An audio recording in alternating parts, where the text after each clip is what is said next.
Thank you all for your patience and for your support during this really incredibly intense and stressful process. We are not done yet, but we feel we've made enough progress on some of the core issues that we were fighting for. So the takeaway right at the top is that we are suspending our strike and we will be returning to the classroom on Monday. And I say that with both a little relief, but also sadness, because we had an incredible week together outside, organizing, singing, dancing. If you were part of it, you know what I'm talking about. I've never experienced anything like that in my life. I never thought we'd get there at Rutgers, but it was beautiful and it was powerful. A little more detail of where we are. Late last night, our bargaining teams reached an agreement with management on a framework that addressed the core issues that 2 out of our 3 faculty unions had.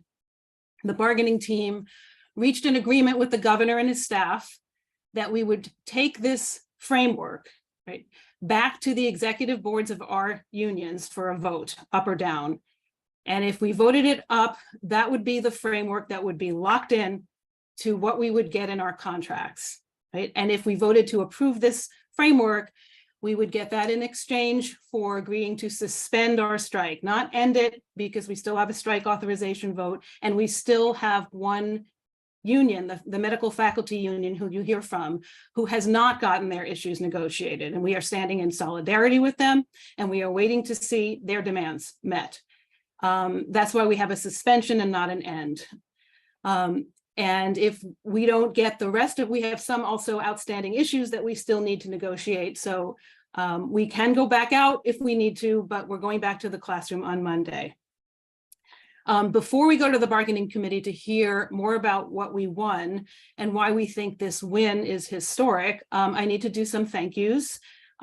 I personally want to thank the governor and his staff for getting us moving after nearly a year of trying to bargain without this support from outside.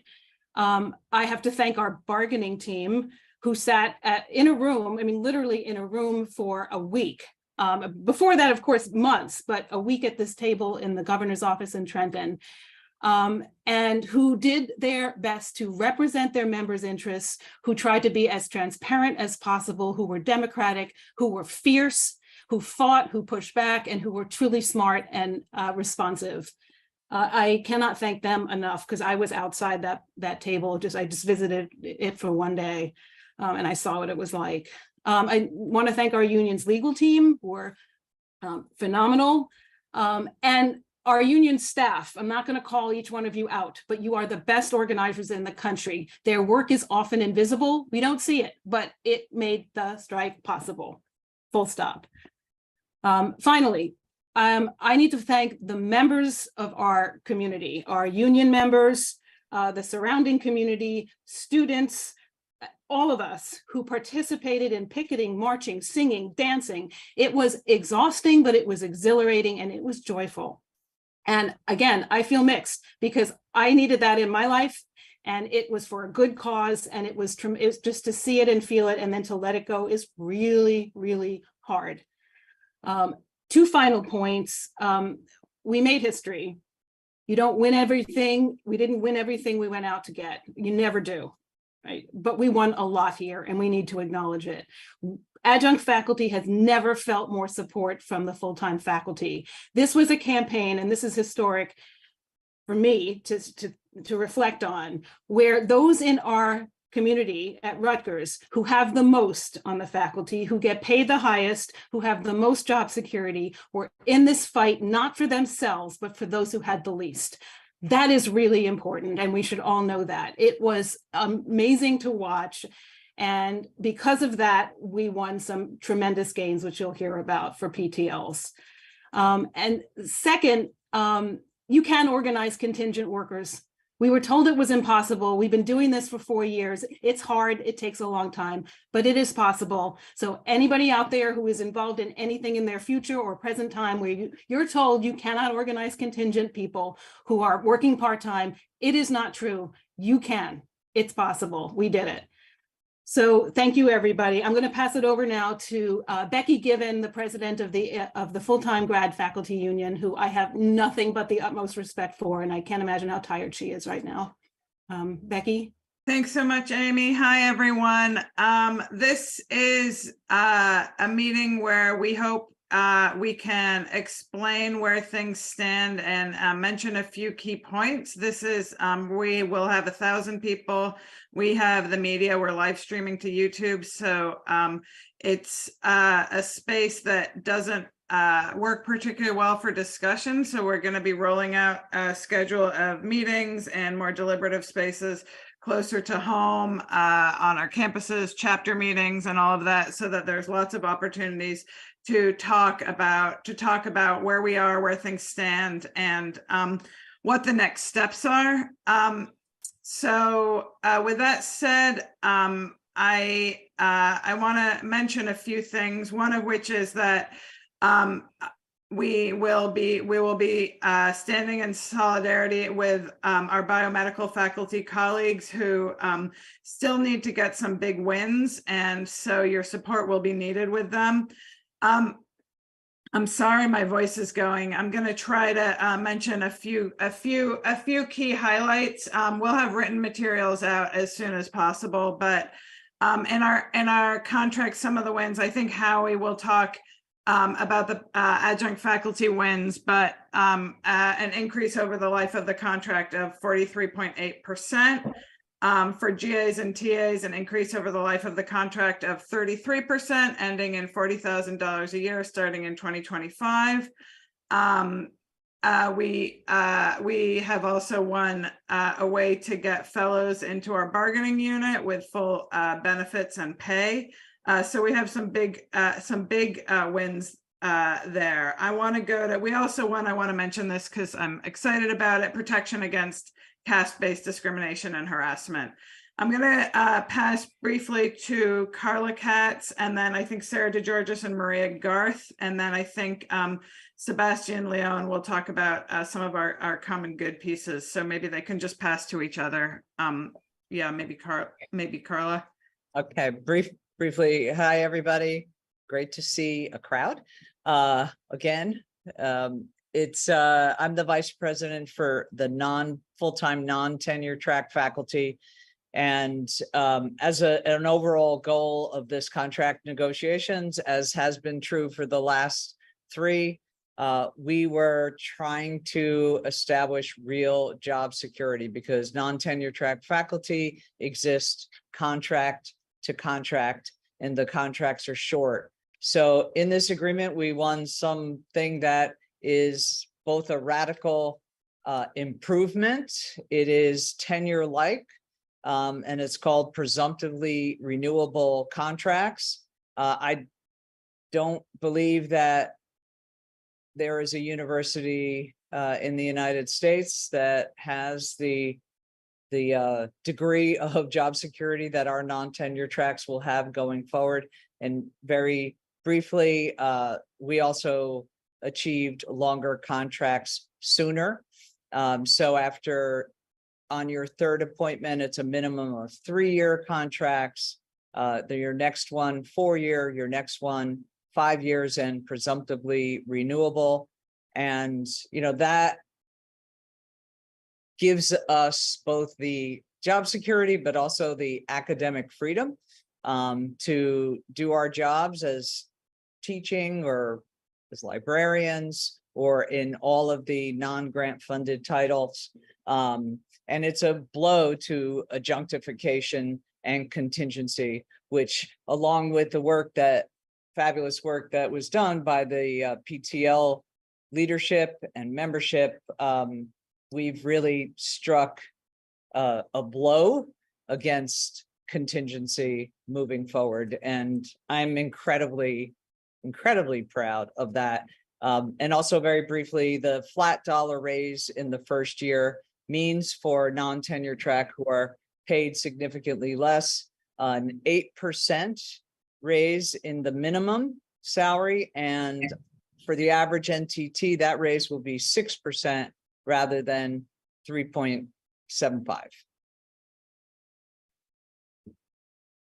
Great, thank you so much, Carla. I forgot to mention that for PTLs, we have two members only meetings because this is a big public meeting and we can't talk about PTL specific issues. Today at 3 p.m. on Zoom and tomorrow, Sunday at 3 p.m. on Zoom. So please look for the email to register for those. And next up, we have Sarah and Maria to speak about grads.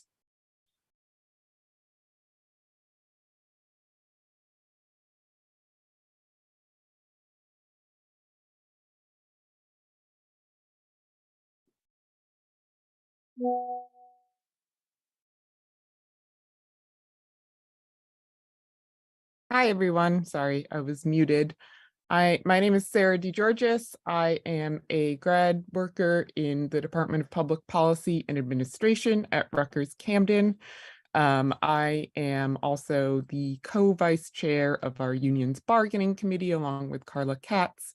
And I'm sorry, I'm really tired right now, as we all are, because we've gotten like very few hours of sleep this week. And yeah, we've been bargaining all day. So Maria, Garth, and I are going to present the grad aspects of this. I'm going to pass it to Maria to go over the salary, and then I will cover the rest of it. So Maria, why don't you go ahead? Thanks, Sarah. Hi, everyone. I'm Maria Garth. I'm a grad worker in art history in New Brunswick, and I'm part of the bargaining committee along with Sarah. Sarah and I were the two grads on the bargaining committee. So I'll talk about the salary that we got. So this is for academic year. As you know, there are two types of appointments. There's academic year and calendar year. So for academic year, for year one, which is retroactive to 2022, when the contract ended. So this past year, this payment would be coming to you now. Year one is $33,178 plus a lump sum of $1,500, which would be $34,678 total for this past year, 2022. Then year two, for 2023 is $35,335. Year three is $36,395. And then in year four, 2025, the last year of the contract, we would be at $40,000.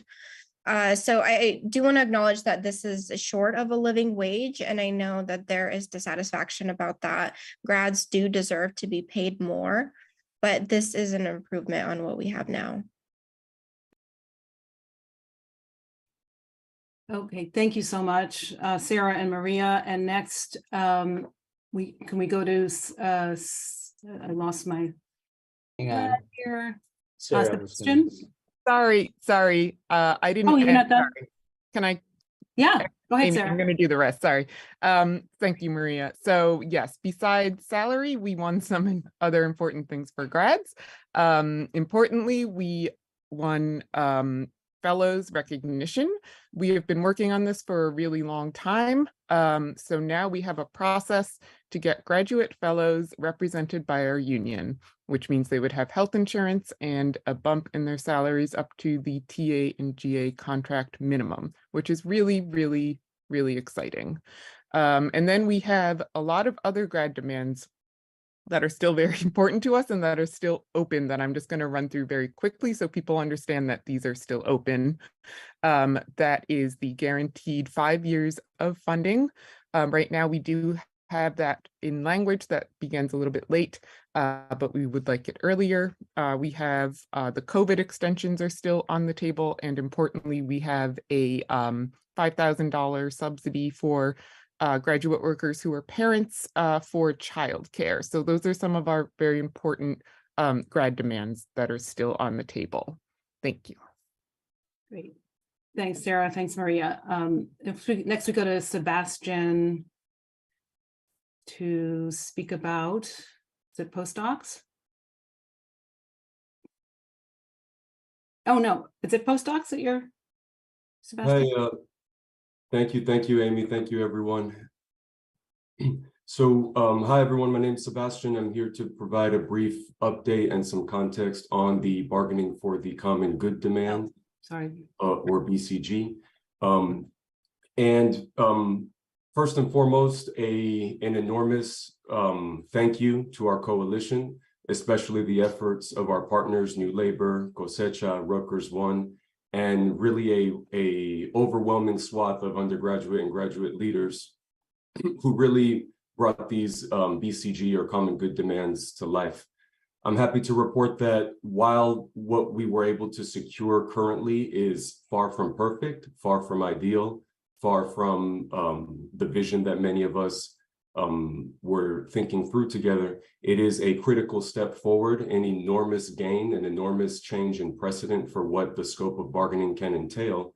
And in terms of the nuts and bolts, we were able to operationalize 3 out of the 4 original demands. And for context, for those who may have been overwhelmed with information, and understandably so, the 4 original demands were an affordable housing program to stabilize the cost of housing. The second was a beloved community fund. The third was a debt forgiveness program. And the fourth was a community union university table where regular meetings could take place to include members of the community. We were able to move on 3 out of the 4. The one that was not able to proceed was the affordable housing program for reasons beyond the scope of what we can discuss here. And on the beloved community fund, as many of you know, we requested $1 million in seed funding. We were hit back originally with $250K as a fundraising match. And currently we have 600,000 renewable on an annual basis on the table. So while these are perhaps disappointing numbers for many, and again, understandably so, by virtue of having it in this contract, it creates a groundbreaking precedent, again, for including members of our community in the bargaining process. Last but not least, I just want to briefly add some broader context. There are some very positive best practices that we can see in other places around the country, including CTU or the Chicago Teachers Union. I just want to emphasize, based on what some of our leadership has been discussing, is that CTU has gone on strike 13 times and has only recently secured common good demands in 2020, whereas we have gone on strike 1 time and we were able to move forward on these very important gains in the spirit of bargaining for the common good. And with that, I want to thank you all. I know we're still in the thick of it. There's a lot more work to do, and please keep the faith that this is an important step forward in a long-term, very long-term process. So thank you. Thanks so much. Becky, back to you. Yeah, I just want to say a couple of things about our postdocs and EOF counselors. We'll have the bargaining status sheet that was posted in the chat updated, I think, in the next couple of hours, and much more written materials, as well as all of the members' meetings that we'll have. Our postdocs secured a raise of 5% in the first year, 8.5% in the second year, 8.5% in the third year, and 3.5% in the fourth year. And our EOF counselors secured the same flat dollar raise as full-time faculty in the first year, which will be about $5,100. I will add the EOF counselors are the only staff bargaining unit that went out on strike, and so they made a really bold statement, and their raises in the other 3 years are 3.5%. And then I just want to reiterate that we'll go through a process to have members meetings, opportunities to deliberate and talk, and that we'll roll that out very, very soon. And we still need to finish negotiating. Sarah and Maria mentioned some remaining articles, and I know Kathy and Mike will talk about the more work we have to do before we have a full tentative agreement. Great, thank you. And now Howie Swordloff to talk about PTLs. Howie was on the bargaining team. There he is.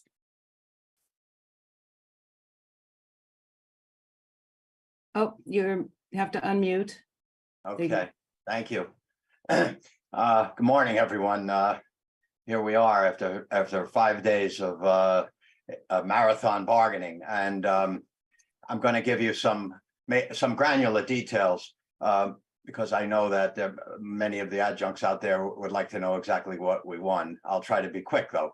We won extraordinary gains. Adjuncts won extraordinary gains. Probably, I could say we did better than anyone else in our coalition, thanks to our allies.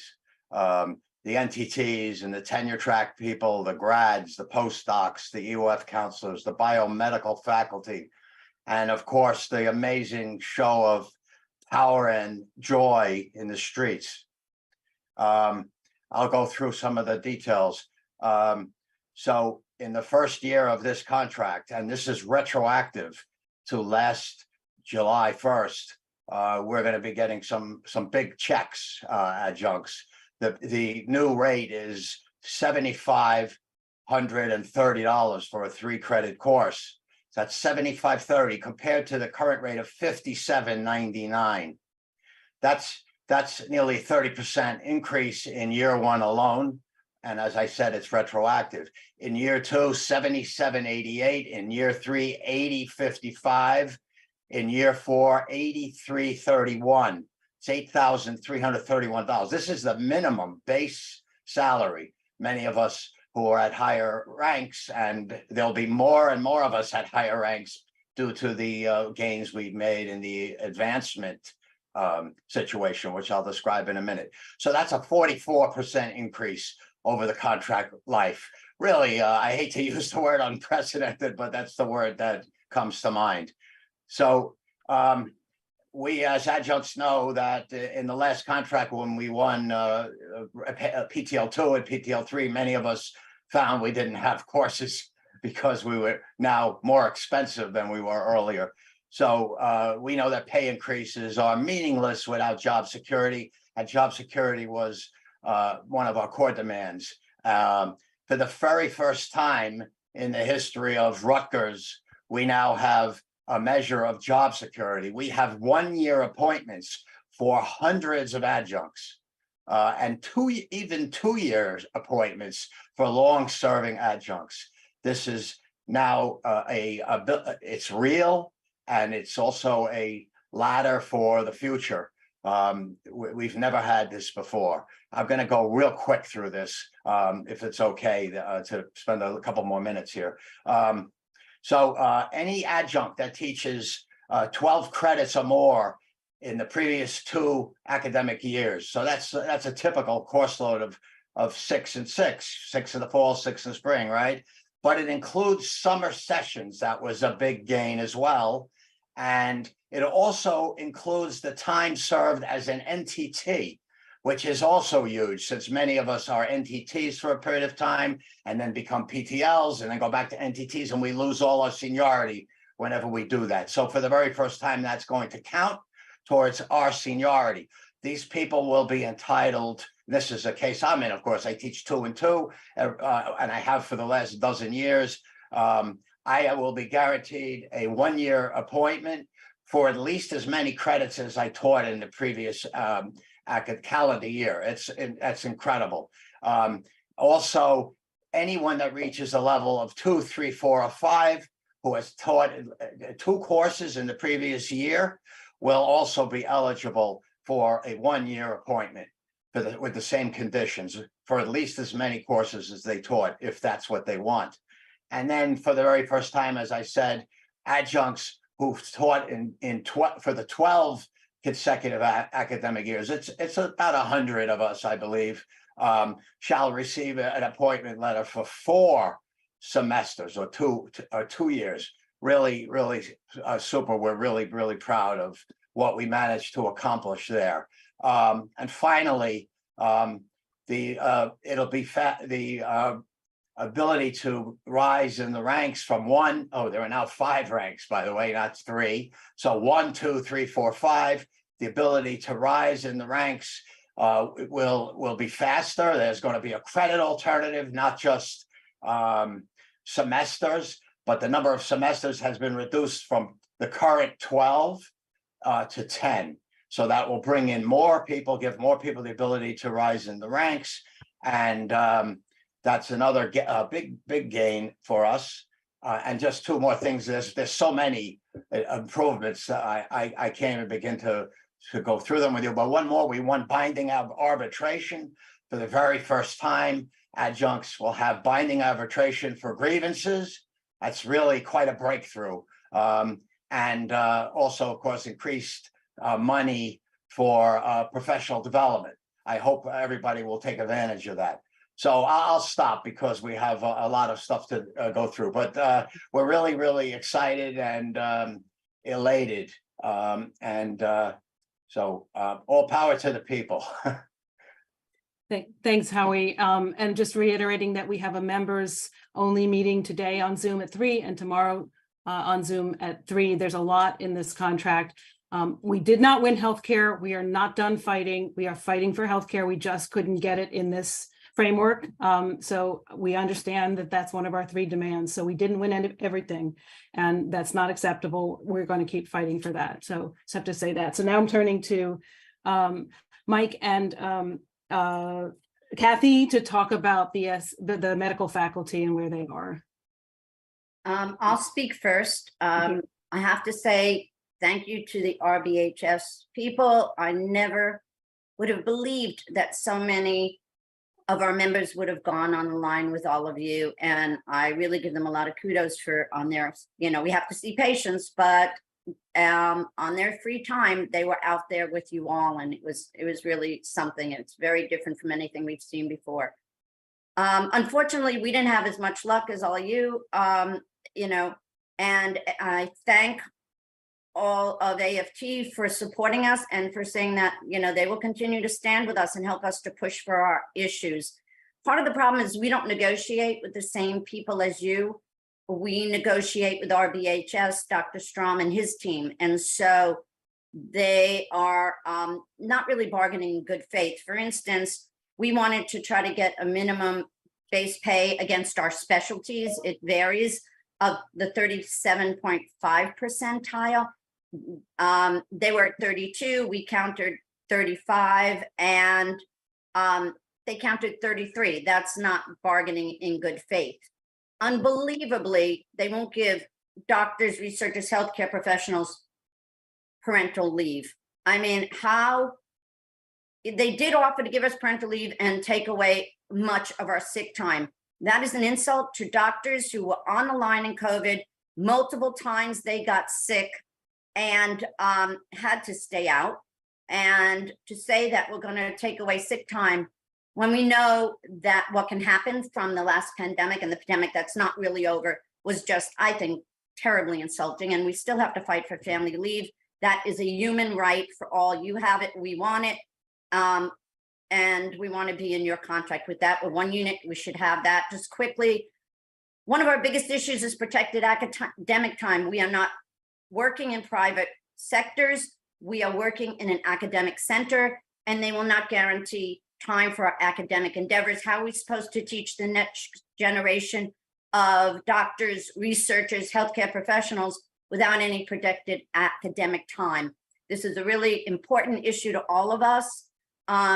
And we really feel strongly that our teaching time, our scholarship time is at great risk.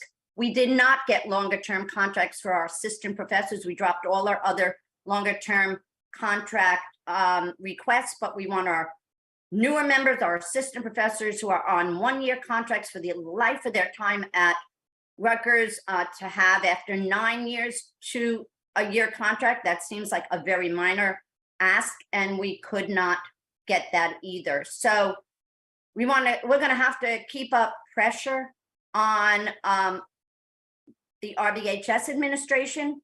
We're asking you all to continue to stand with us. We hope to start negotiating in the next few days because we want to get this done. I know we have solidarity. We've been with you. You've been with us. We were all in the same room for the whole week. And I thank you all for standing with us. Mike, you want to say a word about the researchers? Yes, thank you, Kathy. Just to introduce myself, I'm Mike Matisse. I'm an associate professor in the Department of Neuroscience and Cell Biology at Robert Wood Johnson Medical School. And I'm primarily representing the BHS and J research faculty in these negotiations.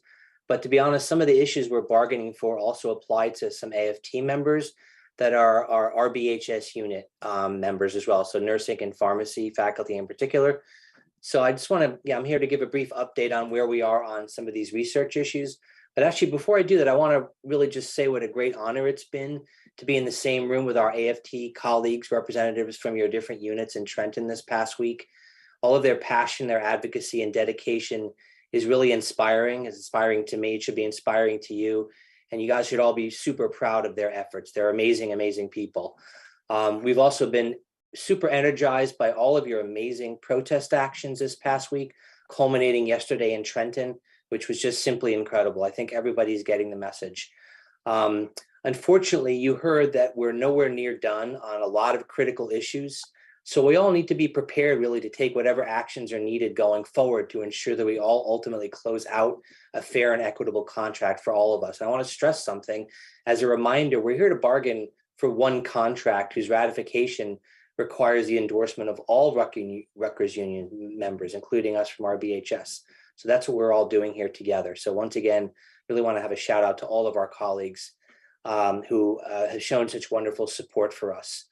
So just quickly back to the research article then, we actually have a few victories to report here. So we were able to make some hard-fought gains in increasing the amount of incentive award money that PIs receive by putting salary money on their grants. This is something that saves the university a lot of money every year. And so we were able to claw some of that money back from them. They've been eroding that system for the last several cycles. So we've managed to get some back. So that's great.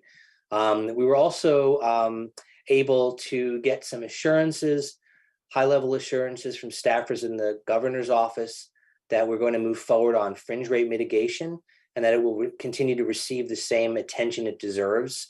And hopefully we're going to be planning some meetings with them in the coming weeks to discuss how to move this forward after the main issues of the contract get settled. So this is something actually that applies to all researchers at Rutgers and affects us all in every unit. We're also continuing to fight for university-wide improvements in the Bridge Research Funding Program, which is really a critical mechanism to support lab worker salaries, in particular through gaps in research funding. So we're still working on that.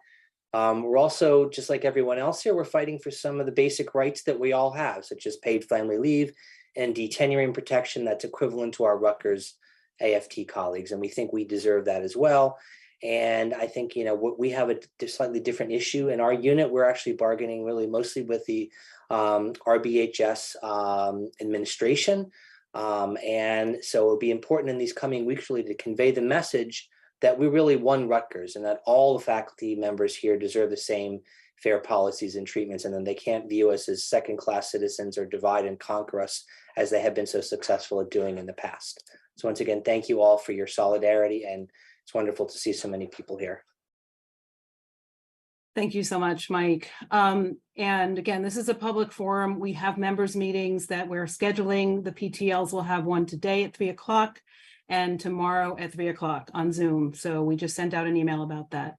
And Donna Murch is going to speak to us about the campaign. Thank you, Donna. Hi, everyone. I just want to, first of all, say, I think that we've seen something remarkable happen this week.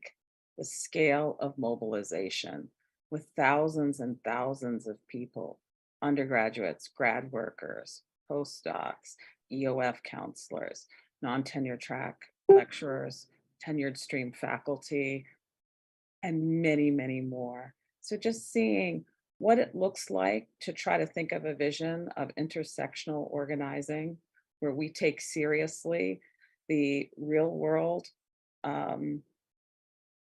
hierarchies in race, gender, national origin, and legal status, because we have won also some important racial justice demands. But we combine that with trying to create coalition. And I wish you could see it. I have my favorite portrait of Paul Robeson just above my head. There was a portrait by Panther's artist Emory Douglas. So my heart is full.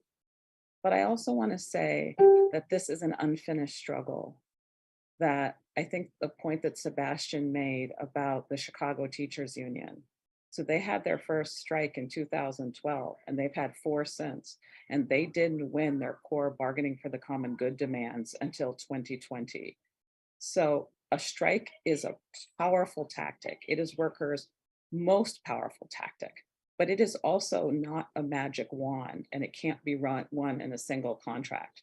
So I want to hold up the importance of winning the 5 years of funding for grads and figuring out how we will continue to fight for this in the immediate future and in the further time horizon, as well as BHS and J, who are meeting with a different bargaining team. But I want to flag that these fights will continue. But it's important to understand that each job category has won many concessions that we have to take seriously, and that we have to think through the lens of coalition, which means that not any one job category cannot get everything it wants. And when I hear this as a whole, it is an amazing, amazing accomplishment. I also do want to say thank you to the governor and the governor's staff, because we were facing a criminal injunction in which Jonathan Holloway was prepared to walk away from the table and to go to the courts and to criminalize our strike. So this was won under enormous duress. And the people that are most responsible are all the people who withheld their labor and participated in the pickets and led these struggles. But this also happened under conditions that were not of our own making. And I will say one thing that I've learned from this struggle is that you see the constraints that exist for labor unions in this country. You really do. And we came together collectively to try to fight that. But this is not the end of our fight. But I do think for me, I've been at Rutgers for 20 years. This is kind of one of my absolute happiest days, maybe my happiest day. So the fight continues, but I just wanted to hold up what we have accomplished together. But remember, BHS and J is still negotiating, and we still have outstanding terms on several things. But I just wanted to end the meeting with a sense of hope and accomplishment, because it's accomplishment that also allows us to fight for more, which is very important. So thank you all. Thank you, Donna.